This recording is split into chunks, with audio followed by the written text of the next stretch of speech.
মা শব্দটা খুবই ছোট্ট, তাই না?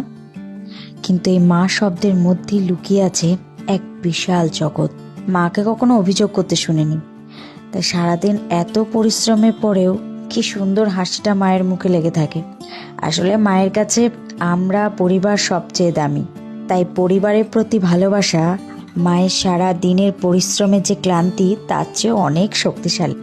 মা কি সুন্দর নিজের স্বপ্ন ভুলে আমাদের চাহিদা, আবদার, ছোট ছোট খুশি, স্বপ্ন সব কিছু মনে রেখে কি সুন্দর পূরণ করে, তাই না? তাহলে আমি কেন পারবো না? আর মা তো আমাদের থেকে বেশি কিছু চায় না, শুধু একটু খোঁজ খবর নেওয়া, একটু যত্ন নেওয়া, একটু ভালোবাসা, একটু মায়ের সাথে সময় কাটানো, কথা বলা। এই তো মায়ের চাহিদা বলতে এগুলোই। তাই এবারে মাকে নিয়ে চলে গেছিলাম তারাপীঠ মন্দির। মায়ের একটা ইচ্ছা পূরণ করলাম। আসলে মা তো ওই যে বললাম কিছু তো বেশি চায় না, কিন্তু মা একটু ঘোরাঘুরি করতে ভালোবাসে, একটু মন্দির, তীর্থস্থান এগুলো ঘুরতে ভীষণ ভালোবাসে। কিন্তু অনেক সময় হয় না। আগেও মায়ের সাথে সময় কাটিয়েছি, কিন্তু এখন একটু একটু করে সময় বের করে মায়ের এই ছোট ছোট চাহিদাগুলোকে পূরণ করব।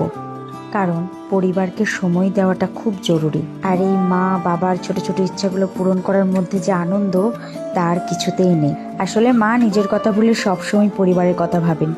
তাই আমরাও যদি তার প্রতি একটু যত্নশীল হই, একটু ভালোবাসা ফিরিয়ে দিই, তাহলে তার পৃথিবীটা আরো সুন্দর হয়ে উঠবে।